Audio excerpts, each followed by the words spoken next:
This is vanilla Planifolia. I got this, you might have checked out my unboxing, the Wellspring Gardens plants that I bought, including an ice cream banana. Which I love saying, it's incredible. So I've had this cutting from Wellspring Gardens for a while. Today I'm gonna give it what it really wants, a moss pole to climb. I've got these moss poles that I bought, super moss, preserved moss stakes to give it something to climb. This is what it kind of came with. I'm gonna do a mix of this Better Grow Special Orchid. And then in here, I have some medium, and what this is Grow Medium, this is ProMix MO. You do not have to use that. I just felt like I want something where the roots basically get their moisture, and it's all about well-draining soil. I had bought 2 different kinds of orchid mixes, and this one says epiphytic orchids, which I believe vanilla Planifolia is, but it is the real vanilla bean. That's what's amazing about it, and like a lot of people don't realize that. My goal is to baby this for 3 to 5 years and try to get a vanilla bean out of it, because why not? It's just fun things. Now, will I succeed? No, I've killed wasabi. Pretty sure I've killed some peonies and a lot of plants in my life, but you don't know if you don't try. Its native range is Central America and Mexico.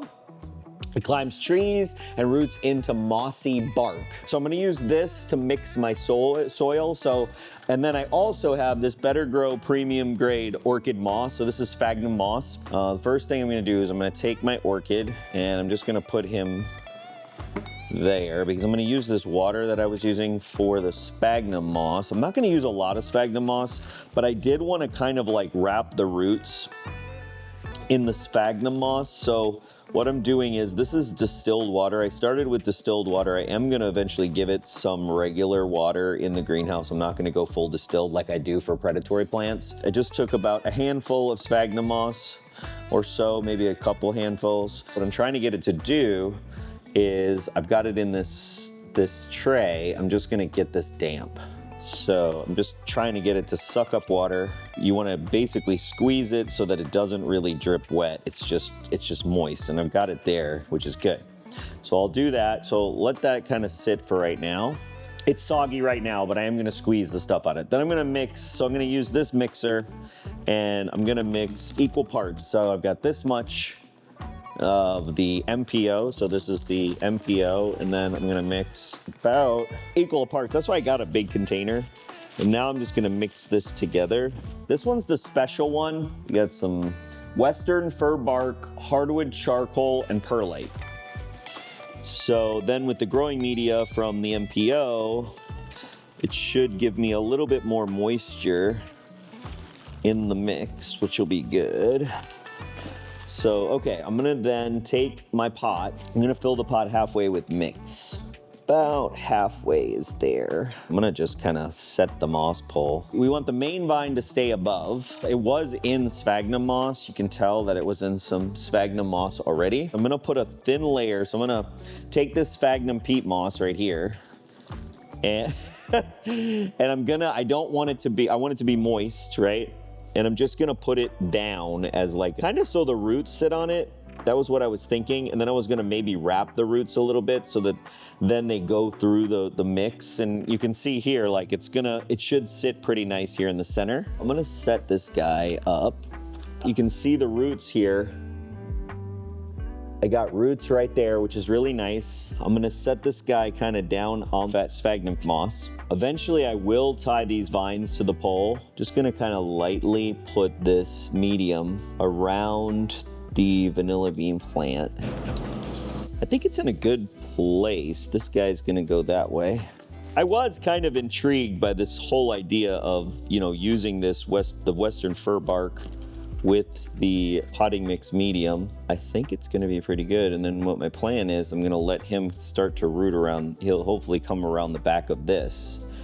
And I'm pretty loose with a lot of this. I didn't use a lot of the sphagnum moss. I just used it on the bottom. And you can kind of see what I got going on here. And I've got my little, remind me that it's vanilla Planifolia. And I'm gonna just mist the pole. And that's really, I'm just using my hand as like a backstop so I don't miss the bar and everything else. I'm gonna try to keep this plant humid, that's my plan. So I think what I'm gonna do is I'm gonna just wipe down the leaves with a little paper towel because I don't want any fungus issues.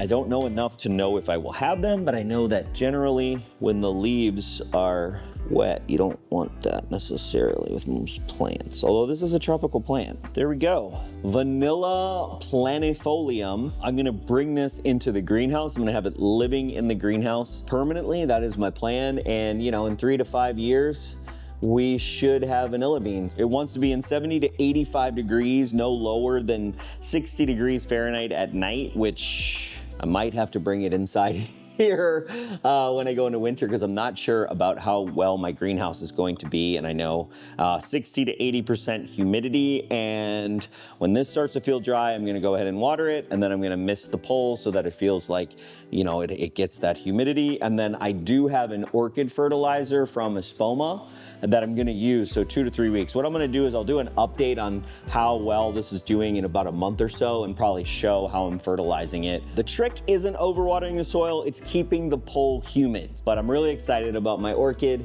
Vanilla Planifolia.